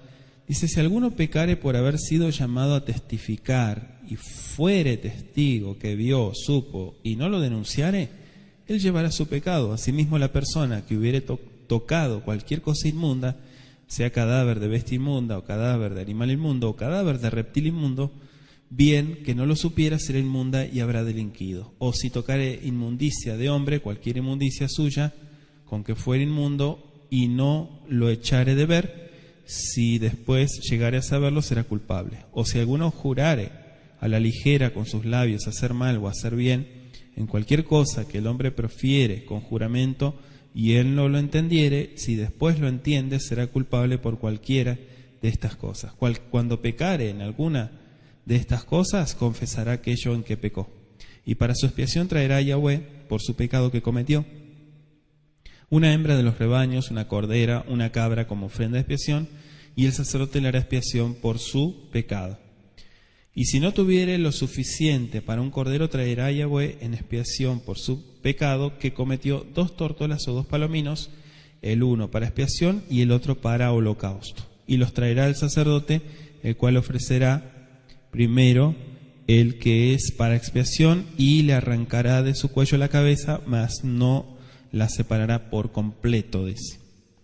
Y rociará la sangre de la expiación sobre la pared del altar, y lo que sobrare de la sangre lo exprimirá al pie del altar, es expiación.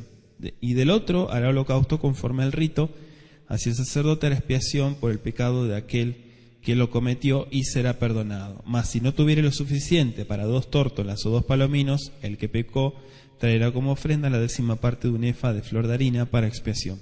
No pondrá sobre ella aceite, ni sobre ella pondrá incienso, porque es expiación. La traerá pues al sacerdote, y el sacerdote tomará de ella su puño lleno para memoria de él, y la hará arder en el altar sobre las ofrendas encendidas a Yahweh. Es expiación, y hará el sacerdote expiación por él en cuanto al pecado que cometió en alguna de estas cosas, y será perdonado, y el sobrante será del sacerdote como la ofrenda de vianda.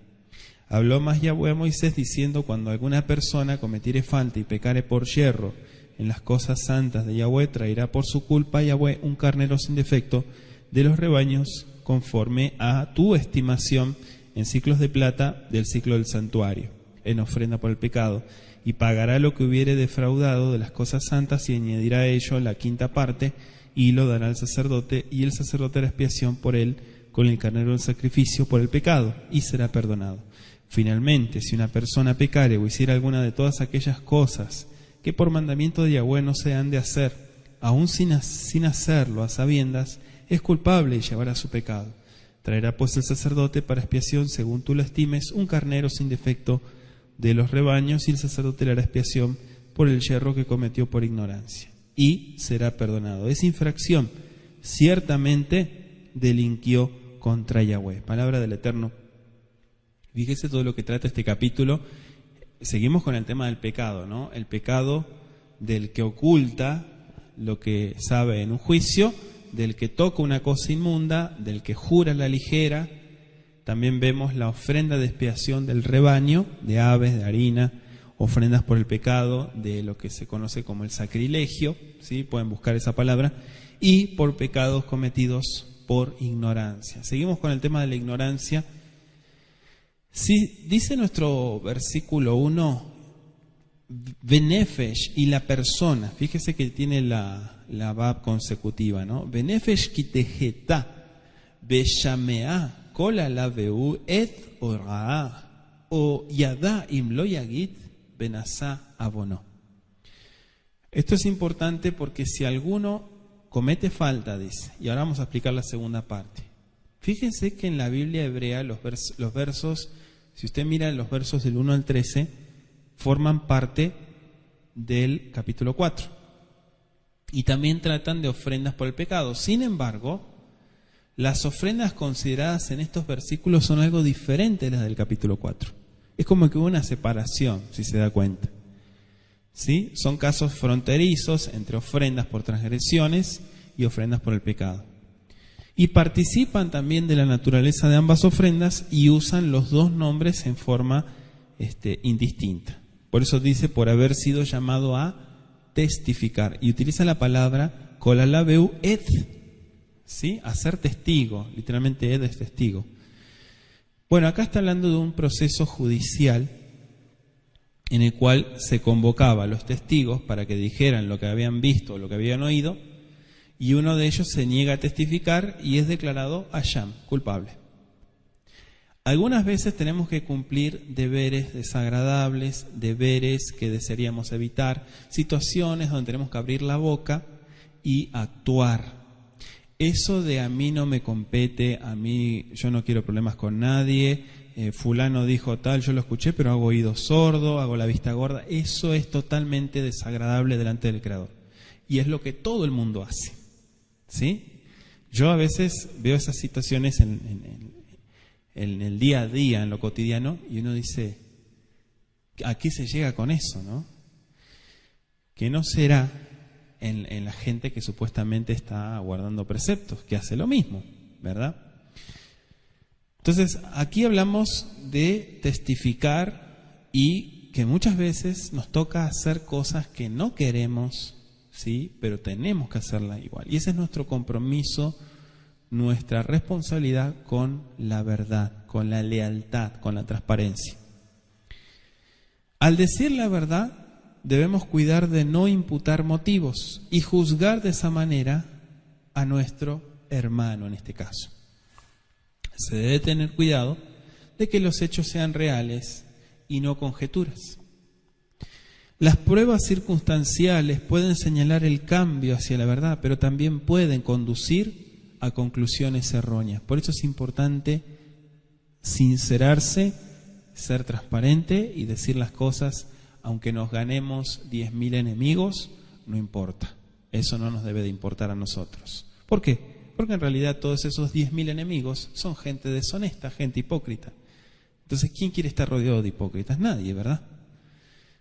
Aquí lo que tenemos que entender es que al decir la verdad debemos cuidar de no imputar motivos. Eso lo comentábamos recién. Cuidémonos de no sacar conclusiones indefendibles, ¿sí? Y tenemos que también entender que todo lo que hacemos y decimos será tomado en cuenta, ¿sí? No nos debe de importar, vuelvo a repetir, si el otro se molesta, ¿sí? Incluso está Mejaá, hay un precepto que se llama Mejaá, no sé, aquellos que estudian Torah en hebreo saben a qué me refiero. El Mejaá es el reprender. Dice reprenderás a tu prójimo, a tu hermano.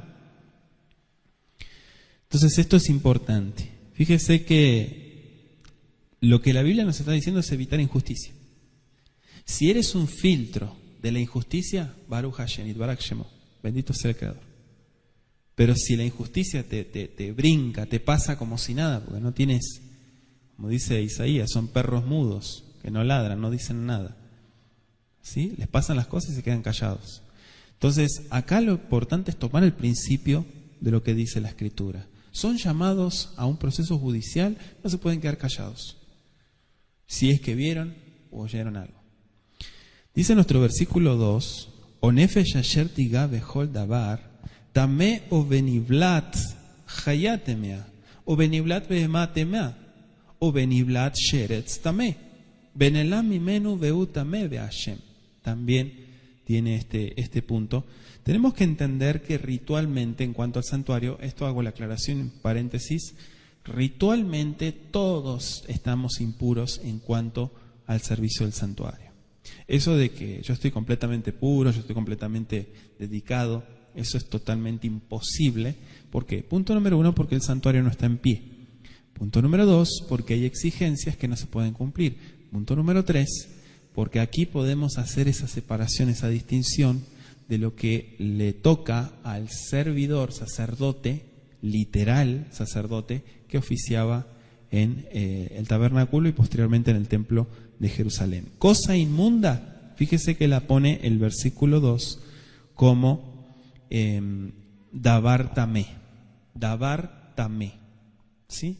Tamé es un sinónimo de taref. Lo que pasa es que taref es un término que utilizan cuando es para consumo, ¿sí? Por ejemplo, no kosher o no kasher, eso es taref. Pero tamé ya es, hablamos de otro tipo, que es lo que explica acá en nuestro versículo 2, ¿sí? Cosa inmunda, sea cadáver de bestia inmunda, cadáver de animal inmundo, cadáver de reptil, bien que no lo supiere, será inmunda, pero también habrá delinquido, o en otras palabras, será culpable. Por supuesto que las leyes levíticas, sí, para los levitas y sacerdotes y demás, tenían que ver en primer lugar con impurezas ceremoniales. Por eso decimos que ritualmente todos estamos impuros, todos. Y hay muchas cosas que no podemos hacer en ese aspecto. ¿Por qué? Porque a nosotros no nos toca, ¿sí? Si todos fuéramos levitas, si todos fuéramos sacerdotes del gran templo de Jerusalén, si estuviera en pie, ¿no? Entonces sí, tendríamos que hacer muchas cosas, pero hay muchas cosas que no las podemos hacer porque no se pueden cumplir, ¿sí? Eso del simbolismo y de que no, de que no mato ni una cucaracha porque me voy a quedar inmundo hasta la noche, ¿no? Esas son tonterías de la gente. ¿Vale? Eso fuera sacado de contexto totalmente. La inmundicia, en cuanto al concepto de levita, está emparentado con esto solamente, ¿sí? Inmundicia, tam, esencialmente culpabilidad ceremonial o moral en cuanto al funcionamiento de las cosas sagradas. Por eso no se podían presentar así nomás. Versículo 3 dice: Ojiyiga betumat adam lechol tumato asher itmava benelam mimenu beuyada beashem, porque está como adjetivo. Si después llegara a enterarse, dice el texto, ¿sí? Dice Hiyiga betumat adam lechol tumat asher itma. Fíjese, tal vez un hombre no se daba cuenta de lo que había hecho. Por lo tanto, ¿qué puede esperar uno de alguien que no no tiene conciencia de las cosas que está haciendo. ¿Sí? Por lo tanto, podría considerárselo disculpable, como quien dice. Sin embargo, aunque no se diese cuenta de ello, dice el texto bíblico, podría constituir una amenaza para otros. ¿Por qué? Por ser un portador de infección. Cuando hablamos de un campamento, cuando hablamos de el sagrado, en este caso el tabernáculo, ¿no? Posteriormente el sagrado templo, pero el tabernáculo, la gente tenía una responsabilidad uno con otro.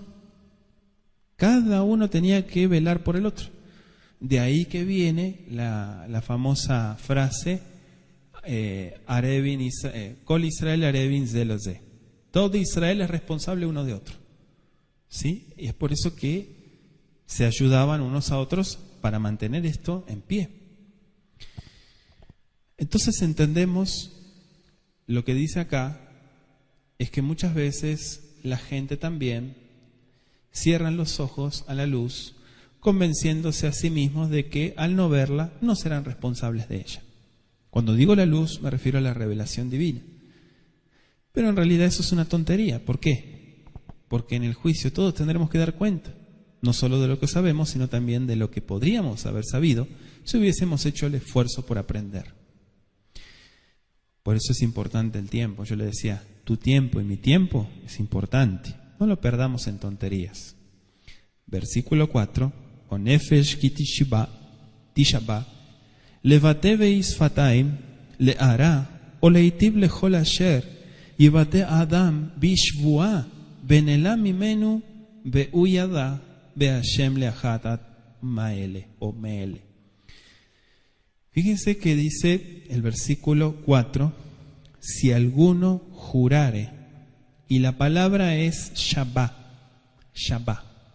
¿sí? Shabá es jurar, shabá, tishabá, dice, acá estaba en imperfecto porque dice si jurare, condicional, ¿no? A futuro. Y esto se refiere a la conversación, no se refiere, perdón, a la conversación, sino a la confirmación de una promesa de hacer o dejar de hacer cierta cosa. Repito, promesa de hacer algo o dejar de hacer cierta cosa. Como quien dice, echarse para atrás. Cuando dos personas hacían un contrato, un convenio, había acuerdo mutuo, ¿no? Y ese acuerdo era confirmado con un juramento. ¿Hasta ahí vamos bien? Entonces, si una de las partes olvida su promesa, su responsabilidad, confirmada por el juramento, o la repudia a sabiendas, si después lo entiende, será culpable, dice el texto. O sea, el faltar a la palabra es un pecado notorio de nuestra época. ¿Sí? Antes no había que firmar nada, era todo de palabra. Pero hoy en día, no, fírmame el documento. No, fírmame acá. Todo papelito habla, ¿no? ¿Por qué llegar a eso? Por la corrupción del ser humano, el corazón podrido que hace que la sociedad vaya en decadencia, y cada vez la gente cree menos. Y esto es parte de la realidad y no se puede evitar. El hecho de que alguien marque la diferencia no quiere decir que cambie el rumbo de las cosas, porque esto va de mal en peor. Esa es una realidad y hay que asumirlo. Pero aquí lo que está diciendo es ambas partes. Es fácil acomodarse a las costumbres de nuestros tiempos descuidando las normas impuestas por el Creador, ¿no cree usted? Te contagia el sistema. Pero en realidad, mentir no te va a llevar a ningún lado, ni siquiera a la esquina. Confesará, dice el versículo 5.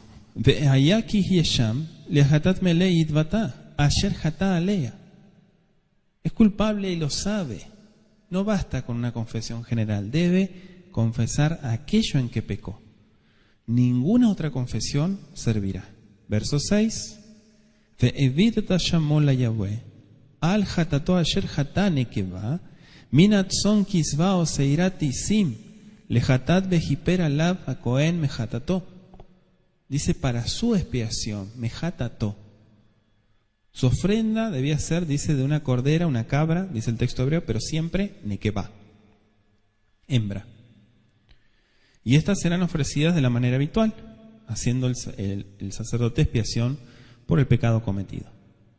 En el verso 7, fíjese que aparecen las dos tórtolas, dice, Ve'im lo tagia yado, de sede viet ashamo, asher hata shtetorim. El tor es la paloma, ¿sí? Dice shtetorim, dos palomas, o shne bene yonah. El bene yonah es el hijo de la paloma, que lo traducen como el palomino. La Yahweh, ejad le hatat beejad leolá. Fíjense que el Eterno se apiadaba de los que eran demasiado pobres como para traer el sacrificio habitual. Y el transgresor presentaba 2 aves al sacerdote, quien ofrecía una como ofrenda por el pecado y luego la otra como holocausto. La otra se tenía que quemar completamente. El verso 11 menciona lo que ya estuvimos comentando, ¿no? La flor de harina. El culpable, dice el verso 11, incluso podría quizás ser demasiado pobre como para presentar shtetorim, las 2 tórtolas, o shte bnei yonah, o los 2 palominos. Pero aún el más pobre podía traer una pequeña porción de harina, dice el texto. Entonces no debía de ponerle, ¿qué cosa? Ni aceite, ni incienso. Porque entonces hubiera sido una oblación, una minjá. Pero acá no están hablando de minjá. La minjá es otra cosa. Acá estamos hablando de, ya lo estudiamos, pueden escuchar los temas. Si habían añadiduras a esto, entonces era una ofrenda por el pecado. Pero nosotros tenemos que entender el concepto que marca el Creador. ¿Sí? Según Hebreos 9:22, dice, sin derramamiento de sangre no se hace remisión. O sea, remisión de pecado. Y esta es la regla en Levítico 5, versículos 11 al 13, que se nos presenta una excepción a la regla general. No todas las cosas, sino, dice Hebreos 9:22, casi todo es purificado según la Torá con sangre. No todo, casi todo. El hecho de que, en este caso, una ofrenda sin sangre lograba la expiación, probablemente explica el casi todo de Shaul en Hebreos. Porque habían excepciones, ¿verdad? Indudablemente nunca podría haber verdadera remisión de pecado si, en este caso, la sangre, bueno, en este caso lo que está hablando Shaul es la sangre de Mashiach, pero sabemos que es indispensable, ¿no? La sangre de Mashiach porque está tomando la salvación. Pero si no fuera así, entonces la muerte de Mashiach hubiera sido en vano. En los símbolos había casos en los cuales se efectuaba la remisión y la purificación sin el derramamiento inmediato de sangre. Dice nuestro versículo 15, si gusta acompañarme, Nefesh kitimol mal bejatea bishgaga mikot she Yahweh ve'evi et hashamol la Yahweh a'il tamin minatzon Verkeja kesef shekalim beshekel hakodesh la Hasham. Cuando alguna persona cometiere falta, explica el versículo 15, y pecare por yerro bishgaga en las cosas santas de Yahweh, traerá por su culpa a Yahweh un carnero sin defecto de los rebaños, conforme a la estimación en ciclos de plata del ciclo del santuario, en ofrenda por el pecado. Fíjese el valor que le está poniendo. ¿Sí? Las cosas santas de Yahweh son las primicias, son los diezmos, las ofrendas, todo aquello que pertenece al servicio de Yahweh. Por eso decíamos la vez pasada, se considera falta. Lo que está dedicado al Creador no se puede tocar. La falta aquí considerada implicaba haber retenido lo que debía de pagarse o haberlo disminuido. La ofrenda exigida por esta falta dice que era un carnero sin defecto, ¿no? ¿Me va siguiendo? Pero dice que esto no bastaba.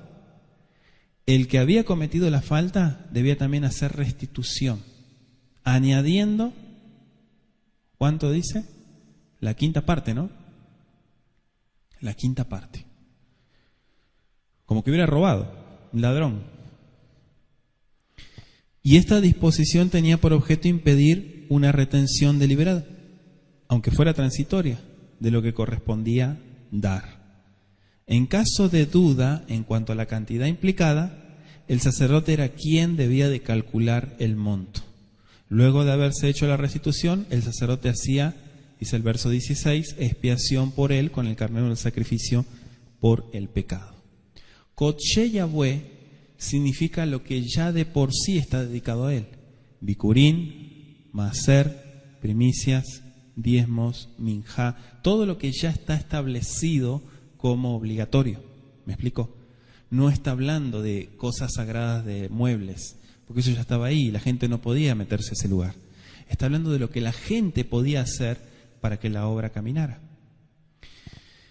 Esto es importante porque aquí vemos un punto que muchas veces de esto no se habla, no se comenta.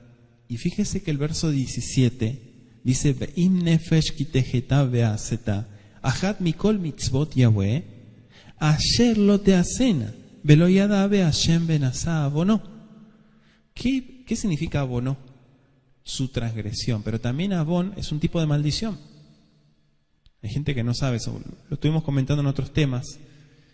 Pero fíjese que dice aquellas cosas que por mandamiento de Yahweh no se hicieron. Y esta segunda situación es similar a la primera, la que estudiamos recién. Pero tiene que ver con las cosas que no se tienen que hacer. Y estas cosas son las que desagradan al Creador, aunque no son mencionadas específicamente, pero el Eterno se ocupa de principios más bien que de detalles. Por ejemplo, Aseret Tibrón, los 10 mandamientos, tienen que ver con los principios fundamentales. Es la base. ¿Sí? Vamos a tomarlo así, es la base. ¿Sí?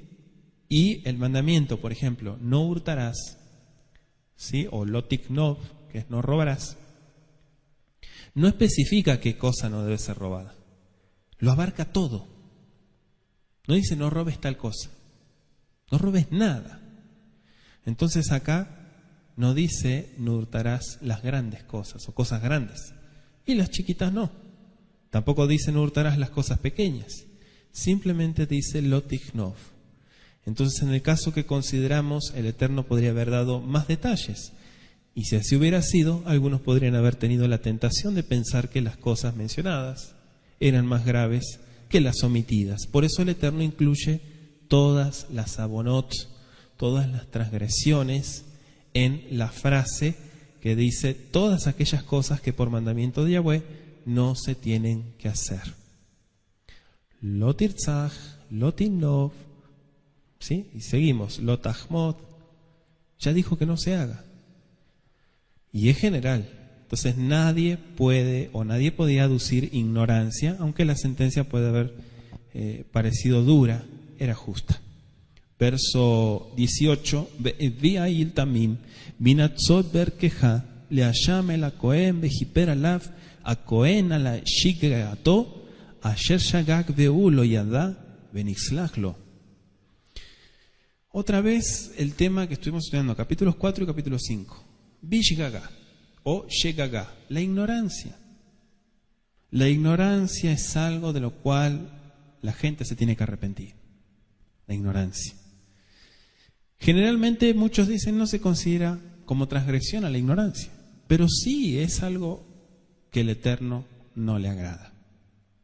¿Sí? Y muchas veces vemos que el Eterno tiene compasión de los ignorantes. Y nosotros también tenemos que tener compasión cuando se ignora muchas cosas. No podemos demandar cosas de aquel que está totalmente alejado. Pero también tenemos que entender que hay una responsabilidad con el Creador. Y aquel que sabe hacer lo bueno, tiene que hacerlo. Hasta aquí llegamos con nuestro estudio del día de hoy. Les agradezco por acompañarnos en esta propuesta de estudio. Vamos a hacer oración y darle gracias al Todopoderoso porque nos acompaña y nos da dirección en el estudio del libro de Levítico. Ribono shel olam, amo del universo, Baruch atah Yahweh Eloheinu melech haolam, asher bahar banu mikol hamim venatan lanu et torato. Bendito seas Yahweh, que nos das la Torah, nos das la instrucción, que nos apartas de entre todos los pueblos y nos das el discernimiento para entender tu palabra. Te pido que nos sigas dando sabiduría, dirección, claridad, luz de tu palabra. En el nombre de Yeshua HaMashiach, Todá Rabá, muchas gracias por todo esto maravilloso que estamos aprendiendo de tu escritura, Padre. Todá Rabá Lejá, te decimos juntos, amén. Que así sea.